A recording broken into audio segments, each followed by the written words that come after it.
Tous, bienvenue. Aujourd'hui, je vais vous faire une petite présentation de Docker, de la technologie Docker. Euh, L'idée ici, en fait, de cette présentation, c'était de vous faire une petite introduction à Docker, de présenter les principes et de présenter également, en fait, des cas d'utilisation de cette technologie-là. Alors, on verra au travers d'un utilisateur qui souhaiterait utiliser Docker pour ses besoins, pour sa facilité d'utilisation, et puis en tant que développeur en fait qui souhaiterait utiliser la technologie. Donc ça, ce sera deux cas d'utilisation que je vais vous présenter. Et puis en fin d'exposé, en fait, je vous ferai un petit retour d'expérience de notre utilisation en fait de Docker. Voilà. Donc, Docker, qu'est-ce que c'est? Docker, c'est une technologie permettant d'exécuter une application dans un environnement isolé, comprenant l'application et également l'ensemble des dépendances nécessaires à son fonctionnement. Donc, typiquement, si vous avez une application écrite en Python, ben, une des dépendances, ce sera l'interpréteur Python. Ou si vous avez une application écrite en Java, vous avez besoin d'une JVM, d'une version 1.8, 1.7, 11, etc. Et un environnement isolé de l'autre en fait, c'est-à-dire qu'il y a une séparation, un cloisonnement entre cette application, l'autre et l'existant. Donc quelques mots de vocabulaire. Donc l'environnement isolé dans lequel s'exécute l'application, c'est appelé un conteneur Docker en fait. La matrice servant à définir ce qui est présent dans le conteneur, c'est une image Docker. Donc un conteneur Docker est une instance d'une image Docker. Et un catalogue public d'images est accessible sur le web et il permet de mutualiser les images. Et ce catalogue-là s'appelle le Docker Hub. Donc Docker, qui l'a créé et pourquoi? Donc Docker, c'est un projet open source sous licence Apache. Il a été créé en 2013 par Solomon Hykes. Le projet est supporté par la communauté et par l'entreprise Docker Incorporated qui a été créée par Solomon Hykes. Solomon Hykes, c'est un Français qui est expatrié aux États-Unis. Il s'est expatrié pour créer sa société et réussir là-bas. Et il a été créé à l'origine pour la société DotCloud, qui propose en fait des plateformes en tant que service. Donc PaaS, c'est l'acronyme de Platform as a Service. Et l'objectif de la société DotCloud, c'était de proposer l'hébergement en fait d'applicatifs pour des entreprises. C'est-à-dire qu'en fait, les entreprises arrivaient avec leur HR Access, leur infrastructure, et DotCloud proposait de l'héberger. Et donc nécessairement, en fait, ils avaient comme besoin de pouvoir isoler en fait les applicatifs de chacune des entreprises. Donc c'est pour ça qu'ils ont commencé à créer une technologie en fait qui permet d'isoler les applications. Et ils avaient aussi comme besoin en fait de créer une solution qui soit performante. Euh, on verra après. Donc ils avaient un besoin. Ils n'ont pas utilisé des VM, ils sont partis sur une technologie de containerisation. On verra la différence un petit peu après. Alors comment ça marche? Donc à l'origine en fait Docker il s'appuie sur le LXC. Donc LXC c'est Linux Container. Et les fonctionnalités d'isolation du noyau Linux. Donc les contrôles groupes pour limiter les ressources et les différents espaces de nom, donc les namespaces. Donc namespace, c'est une fonctionnalité de noyau Linux qui permet d'isoler les processus, les fichiers, le réseau. Il utilise ces fonctionnalités d'isolation du noyau Linux pour fournir un environnement d'exécution étanche euh, du reste. D'accord. Euh, donc à la base ça a fonctionné comme ça. Ça a posé un problème en fait à la société Docker Incorporated parce que du coup ils étaient très adhérents à Linux et ils ne pouvaient pas proposer en fait un système qui serait portable. Donc ils ont progressivement remplacé Linux Container par libcontainer qui est une librairie euh, indépendante du projet LXC qui elle est portable en fait sur Windows et sur Linux.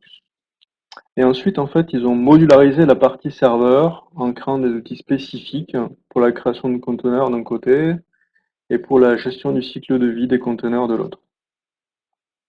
Euh, ces, et ces outils spécifiques, en fait, ont servi d'implémentation de référence pour des spécifications qui ont été émises par l'Open Container Initiative. Alors, l'Open Container Initiative, qu'est-ce que c'est? C'est un projet qui a été créé en 2015 et qui est supporté par la Fondation Linux. Et l'objectif, c'était de normaliser les conteneurs, donc normaliser les environnements d'exécution des conteneurs, le runtime, et normaliser en fait le format d'image. Donc il a été créé par Docker Incorporated avec des grandes sociétés, donc j'ai créé quelques petites sociétés, mais Google, etc., pour essayer de normaliser en fait ce qu'est un conteneur. Alors vous allez me dire, à ce stade-là, je fais déjà ça avec mes machines virtuelles. Donc en fait, la principale différence qu'il y a entre une machine virtuelle et un système de conteneur, c'est que dans une machine virtuelle, en fait, on a un hyperviseur. Je sais pas si on va souris, hop, il est là. À droite, c'est le modèle à base de VM. On a un hyperviseur qui va simuler toute une machine, c'est-à-dire toute la partie hardware. Et ensuite, chaque machine virtuelle, elle a son propre système d'exploitation, qui est ici. Et dans ce système d'exploitation, on va faire tourner une ou plusieurs applications. Donc ça, c'est le fonctionnement en base de VM à droite. Et puis à gauche, en fait, on voit, en fait, on a ici Docker qui va utiliser des fonctionnalités du système d'exploitation pour fournir un environnement d'exécution isolé dans lequel va s'exécuter une application. Donc en fait, dans le modèle de conteneur, on n'a pas le surcoût d'un système d'exploitation par application comme on peut l'avoir dans le modèle avec des VM. Donc ça, c'est le principal avantage. Et dans le système d'exploitation, il y a tout un tas de processus qui tournent, nécessaires au bon fonctionnement du système d'exploitation, qu'on ne va pas dupliquer dans le modèle avec des conteneurs. Comment on l'utilise? Donc Docker, en fait, il est disponible sur Linux, sur Windows également, et sur Mac. Alors à vérifier, mais sur Mac, je crois qu'il tourne à une machine virtuelle justement. Ça requiert une version de Windows avec l'hyperviseur. Et il y a deux versions, donc Enterprise et Communauté, qui proposent en fait différents niveaux de support pour les images. Et l'utilisation de Docker, ça se fera principalement en ligne de commande, comme on va voir à la suite de l'exposé. Alors, l'architecture de Docker. Donc là, je vous ai mis une capture d'écran en fait de la documentation. En fait, Docker est basé sur une architecture client-serveur, il se décompose en deux parties. On va avoir un client en ligne de commande, qui est le CLI, et un serveur en fait qui est ici représenté par le Docker Daemon. Donc on parle aussi de Docker Engine, c'est synonyme, ça désigne la partie serveur de Docker. Et en fait, le client Docker envoie des requêtes HTTP via une API REST au Docker Daemon pour instancier des conteneurs, les arrêter, etc. Donc c'est une architecture client-serveur. Et au travers de cette interface de commande-là aussi, on peut gérer les images, les volumes et les réseaux. On verra par la suite. Alors, passons à la pratique. Donc, je vais vous présenter deux cas d'utilisation. Le premier, ça va être pour un utilisateur qui souhaite tirer parti de Docker pour installer un logiciel et le tester. Donc, on prendra l'exemple d'une base de données, par exemple. Et le deuxième cas d'utilisation, ça va être pour un développeur qui souhaite diffuser un logiciel qu'il a créé. Donc, dans le premier cas d'utilisation, en fait, euh, on va avoir besoin de quelques commandes de base. Donc, je vous ai listé là. Ça reprend un petit peu le cycle de vie du conteneur, c'est-à-dire qu'on va d'abord télécharger une image, démarrer un conteneur, lister les conteneurs démarrés, l'arrêter et le supprimer. Donc je vais prendre mon cas d'utilisation. Donc je souhaite démarrer une base Postgre en version 12 pour effectuer quelques tests. Donc je vais commencer par aller rechercher une image existante sur le Docker Hub, donc le catalogue des images en fait, donc qui est un site qui est hébergé par Docker Incorporated, donc c'est cette URL-là, hub.docker.com. Sur ce site, en fait, je vais trouver des images officielles qui sont vérifiées par Docker et qui sont maintenues à jour. Et je vais trouver des images non officielles qui peuvent être créées par tout le monde, euh, qui peuvent être intéressantes, mais en tout cas qui ne sont pas vérifiées et qu'il est plutôt, vous pouvez les utiliser, mais pas en production. Vous pouvez les utiliser pour vous donner une idée de euh, faire des tests ou vous inspirer en fait des Dockerfiles. On le verra, on le verra après.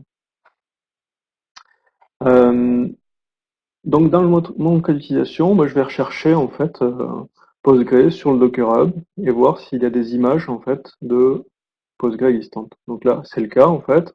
On a une image de Docker officielle pour la base de données Postgre. Donc je vais pouvoir en fait démarrer un conteneur qui se base en fait sur cette image Postgre.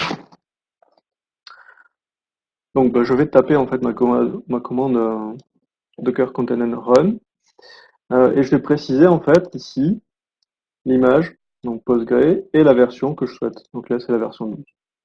Et donc cette commande là, alors comme l'image n'est pas présente en local, on va la télécharger depuis le site Docker Hub.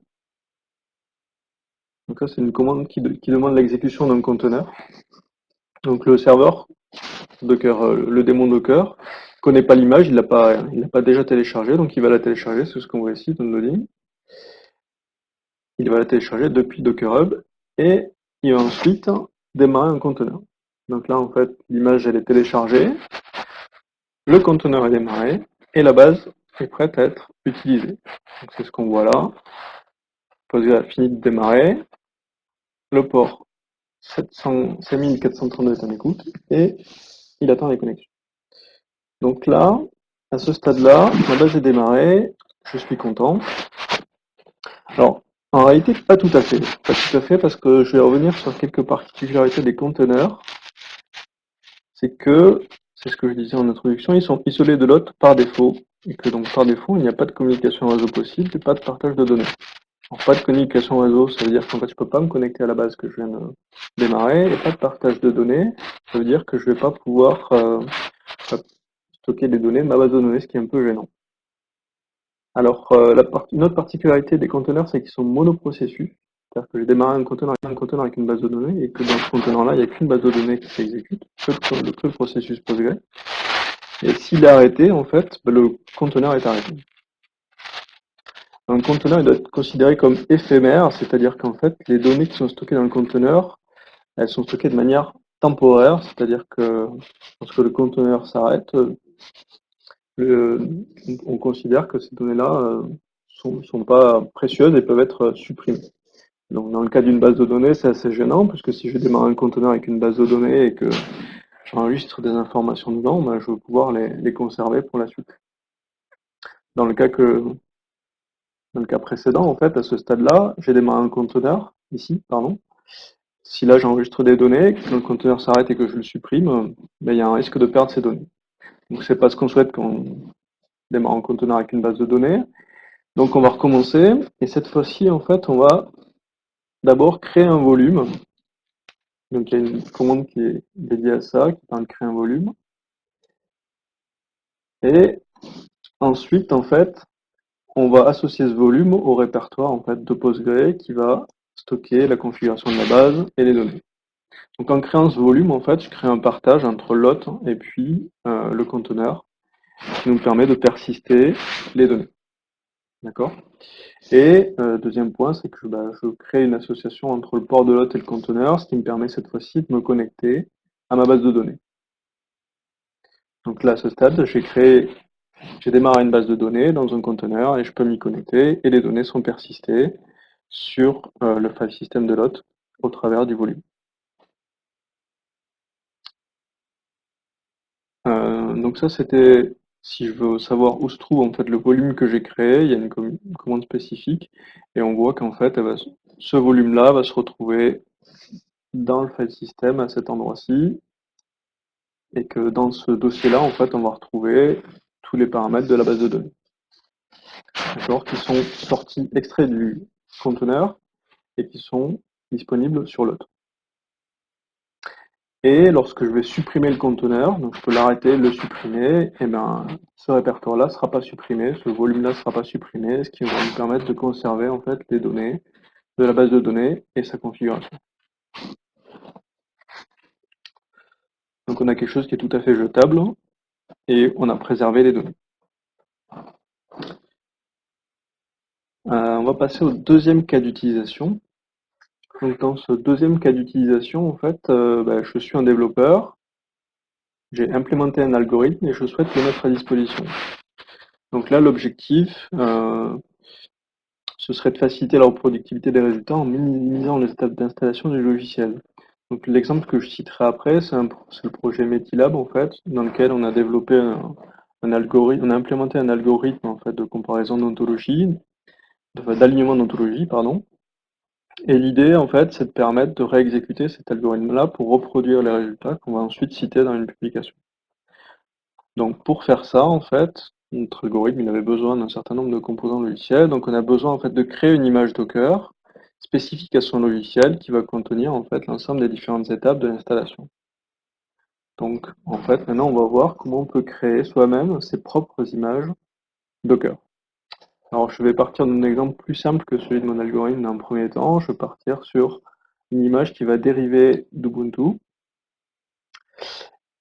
Et d'abord, ouais, juste quelques petites précisions sur ce qu'est une image Docker. Donc une image Docker, c'est un fichier texte nommé Dockerfile qui va respecter un langage propre à Docker. Une image peut hériter d'une image existante pour l'étendre, c'est-à-dire qu'en fait on va pas partir de zéro, mais on va toujours partir d'images existantes présentes sur le Docker Hub. Ce Dockerfile va contenir un ensemble d'instructions nécessaires à l'installation du logiciel, c'est-à-dire qu'il y a rien de magique, c'est dans ce Dockerfile qu'on va décrire en fait comment on peut configurer, euh, on installe et on configure les différentes dépendances de notre logiciel. Une fois qu'on a écrit en fait ce fichier Dockerfile, on doit passer par une étape qui est en fait le build ou l'assemblage de l'image à partir du fichier Dockerfile, c'est-à-dire qu'en fait on va demander à Docker d'exécuter les différentes instructions qu'on va retrouver dans notre image pour pouvoir se fabriquer une sorte de template qui sera ensuite utilisé pour instancier nos conteneurs.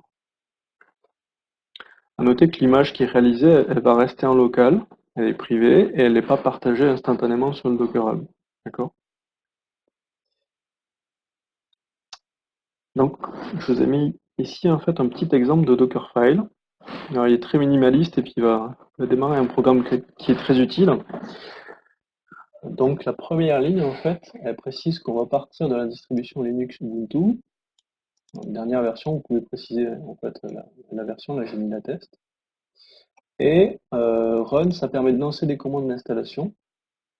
Et on va lancer en fait une mise à jour en fait des paquets et puis l'installation d'un programme qui s'appelle Kosei, un programme qui juste affiche une vache avec un message. Et on va définir en fait un point d'entrée à cette nouvelle image qui va correspondre au binaire qu'on veut lancer lorsqu'on démarre le conteneur. Ok. Donc c'est le point d'entrée en fait de notre conteneur. Quand ce programme-là s'arrête, en fait, le conteneur s'arrête. Très bien. Donc j'ai écrit cette image. Maintenant, en fait, je vais l'assembler. Je vais la builder. Donc on a une commande de build de l'image, donc docker image build-t flow. Ici, en fait, ça va être le nom de l'image qu'on veut donner, un paramètre. Et donc là, on voit en fait que Docker va ici télécharger Ubuntu et lancer nos différentes étapes d'installation de l'image. Donc il va exécuter apt-get, récupérer les paquets et installer notre paquet cosec.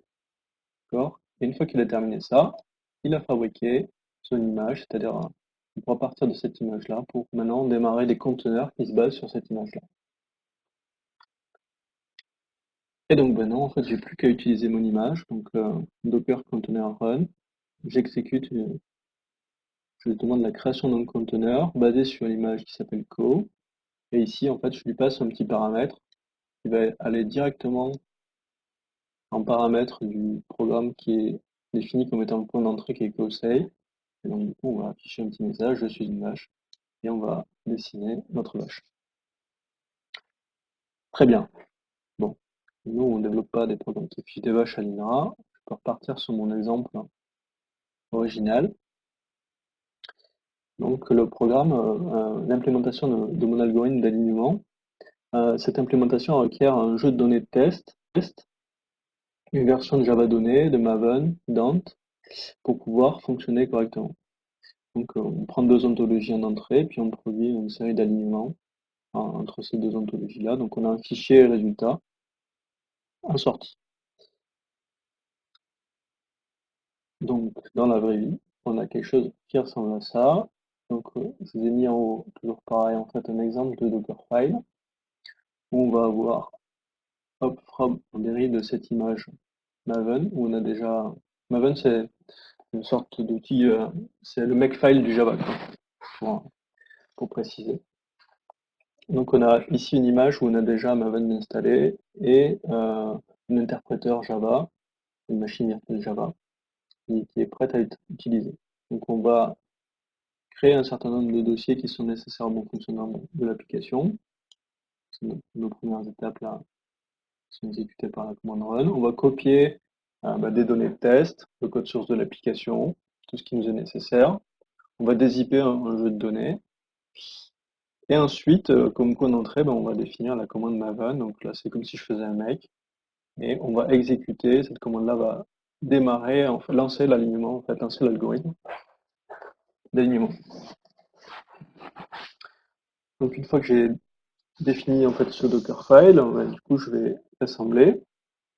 Donc en fait, les commandes qui sont dessous, c'est celles qui vont être exécutées pour pouvoir installer le logiciel en quelque sorte et puis lancer un conteneur. Donc on va builder cette image-là. Et ensuite, on va pouvoir l'exécuter. Donc la première ligne, c'est une commande qui va me permettre de démarrer un conteneur basé sur cette image-là. Et donc ça va lancer en fait le programme qui va implémenter en fait l'alignement entre deux ontologies. Et donc je vous ai mis en dessous la ligne équivalente sous Windows, si vous avez un Docker qui est installé sous Windows, et vous allez avoir exactement la même chose. Donc ça c'était mon deuxième cas d'utilisation d'image. On peut passer maintenant en fait à faire un petit retour d'expérience. Alors nous, on s'est intéressé à Docker parce qu'en fait on a besoin de mettre en place deux plateformes de test et de production avec nos applications. Alors c'est vrai que nous, essentiellement, on a plutôt des applications web, donc qui sont composées de serveurs d'application, de serveurs de calcul, de bases de données, donc qui sont des architectures un peu sophistiquées. Et on avait besoin en fait d'automatiser l'installation de ces applications-là. Donc des applications web en Java, on a des applications web en Java, en Ruby, en Python. On a plusieurs types de bases de données. On a des bases de données relationnelles, sémantiques, NoSQL. Et je disais, on a des serveurs de calcul. Et l'idée aussi, c'était de pouvoir mutualiser ces différentes installations et de gérer proprement les différentes versions des dépendances. Quand je veux faire une montée de version, par exemple, de Java, je vais pouvoir la faire sur plusieurs applications en même temps ou pas, et je dois pouvoir faire ça de manière suffisamment propre, c'est-à-dire éviter d'avoir des fichiers qui se traînent un petit peu partout sur le système de fichiers ou plusieurs installations de Tomcat, etc., avec des effets de bord possibles entre les différentes applications si elles ne fonctionnent pas sous la même version des dépendances. Donc ça s'est plutôt bien passé. Ça fonctionne aujourd'hui. Je pourrais faire une petite présentation de l'architecture qu'on a sur une des applications. Docker, c'est un système qui est assez complexe. Ça nécessite des compétences en Linux, forcément. Ça peut introduire des problèmes qui sont liés au fait que Docker soit monoprocessus, c'est-à-dire que dans le conteneur, on n'a qu'un seul processus qui tourne. Donc typiquement, si vous avez besoin en fait de systemd pour configurer votre application, ou si vous avez besoin d'un autre processus en même temps, il faudra que vous trouviez des manières de le faire. Et après, il y a quelques limitations. Donc vous n'allez pas pouvoir charger des modules dans le kernel au travers de mode prod, des choses comme ça. Donc ça, c'est un besoin assez spécifique, mais bon, qui peut exister. Et il y a beaucoup de commandes à connaître. Donc, je vous en ai présenté quelques-unes parce que c'était juste une introduction, mais il y a pas mal de commandes. Et je rajouterai aussi que c'est un projet qui est en constante évolution. Donc ces commandes elles sont aussi amenées à changer. Donc voilà, ça, ça bouge beaucoup. J'avais fait une petite slide sur les bonnes pratiques. Donc les bonnes pratiques, elles sont assez, ça relève plutôt du bon sens, c'est-à-dire qu'en fait on va pas essayer de chercher à récupérer aveuglément des images sur le Docker Hub et les lancer en production sans savoir ce qu'elles contiennent. Donc, de la même manière que vous ne récupérez pas des logiciels sur Internet au hasard et que vous les lancez sur votre machine, il en va de même en fait sur le Docker Hub. Donc, pour les images officielles et également parce que en fait vous savez pas comment elles sont faites, donc c'est toujours intéressant de regarder qu'est-ce qu'il y a dedans, parce que vous pouvez le voir, vous pouvez accéder au Dockerfile. Après des bonnes pratiques, c'est trivial, c'est de pas monter la racine dans le conteneur parce que sinon vous allez modifier, vous allez altérer en fait à la fois le système de fichiers de l'hôte et puis du conteneur. Je sais pas qui aurait l'idée de faire ça, mais enfin bon, c'est quelque chose à éviter. Et donc création de groupes et d'utilisateurs dédiés, c'est-à-dire que là vous allez Docker c'est un outil assez puissant et en général ce qu'on fait c'est qu'on crée un utilisateur dédié à l'exécution enfin un groupe, et vous mettez des utilisateurs dans le groupe sur l'autre pour pouvoir démarrer et créer des conteneurs. Une autre bonne pratique, c'est de ne pas surcharger en fait le conteneur avec des paquets inutiles, hein, parce qu'on va se retrouver avec beaucoup de paquets lors des mises à jour, etc. Et qu'évidemment, en fait, il faut maintenir le logiciel et les dépendances à jour pour s'éviter des failles de sécurité, hein, tout simplement. Alors, les failles de sécurité. Alors, la sécurité, en fait, ça nécessiterait, c'est vrai, une présentation dédiée. Rapidement, en fait, ce que je peux vous dire, c'est que bah, ça vous affranchit pas en fait, de respecter les règles de sécurité en vigueur lorsque vous configurez une base de données. Donc là, l'exemple que j'ai choisi au début, c'était je démarrais une base de données, mais en fait, c'est une base de données où il n'y a pas de configuration. Donc, il vous reste quand même le travail de configuration de la base de données, création d'utilisateur, spécification de mot de passe, etc. Donc, il faut toujours respecter ces règles de sécurité. Un autre point qui est important, c'est que Docker requiert des droits élevés, c'est-à-dire que par défaut, euh, ça équivaut à root. D'accord? Donc le conteneur que vous créez, ou si vous récupérez un conteneur et que vous ne précisez pas d'utilisateur, les fichiers qu'il va produire, en fait, ils vont appartenir à root. Euh, donc c'est un peu gênant pour la gestion des droits. Donc ce que vous pouvez faire, c'est que vous pouvez utiliser une directive qui s'appelle user, qui permet de changer l'utilisateur qui va exécuter le conteneur. D'accord? Et il y a aussi quelque chose qui s'appelle Docker Remap qui permet de remapper en fait les utilisateurs qui sont utilisés dans le conteneur sur des utilisateurs en fait de l'autre. Donc ça c'est des points de sécurité qui sont intéressants à voir si vous partez sur une utilisation de Docker en production. Il y a d'autres recommandations en fait, hein, mais j'ai essayé de faire une petite liste. Euh, donc là à ce stade-là, on peut poser des questions ou alors quand je suis un petit peu en avance, j'avais prévu deux petits slides supplémentaires. Si j'avais le temps, alors, hop. Donc, juste, je voulais dire deux mots sur l'Union File System. Lorsqu'on récupère une image, en fait, donc ça c'est le téléchargement d'une image, on voit ici en fait qu'on a plusieurs étapes. En fait, c'est une image en fait est décomposée en couches. Donc c'est ce qu'on voit ici. On a des téléchargements de plusieurs couches de fichiers. Et l'union de ces différentes couches, en fait, bah, produit la couche finale sur laquelle l'application s'exécutera en fait. Donc c'est ce qu'on appelle l'Union File System. Donc là dans le cas de Docker, ce qui est utilisé c'est AUFS. Et le principe de l'Union File System, c'est qu'en fait bah, une couche va contenir des fichiers. Typiquement pour notre exemple, en fait, lorsque j'hérite de l'image Ubuntu et que j'installe le programme Cosei, ce programme Cosei il est installé dans une couche à part entière qui va venir se rajouter à l'ensemble des couches qui sont déjà présentes dans l'image Ubuntu. Donc si je supprime cette couche, ben, je supprime tous les fichiers qui ont été installés par les commandes apt-get install Cosei. D'accord? Ce système de fichiers par couche, il est pratique pour construire des images. Par contre, il n'est pas du tout performant lorsqu'on va essayer d'écrire dessus, typiquement pour la production de logs euh, et autres. Donc une fois, il faut absolument éviter d'écrire dans un conteneur et privilégier en fait l'écriture dans des volumes spécifiques où là en fait on va directement utiliser le driver du système de fichiers de l'hôte et donc on va avoir une écriture directe sans passer par l'Union File System. Donc ça c'était une petite précision sur l'Union File System.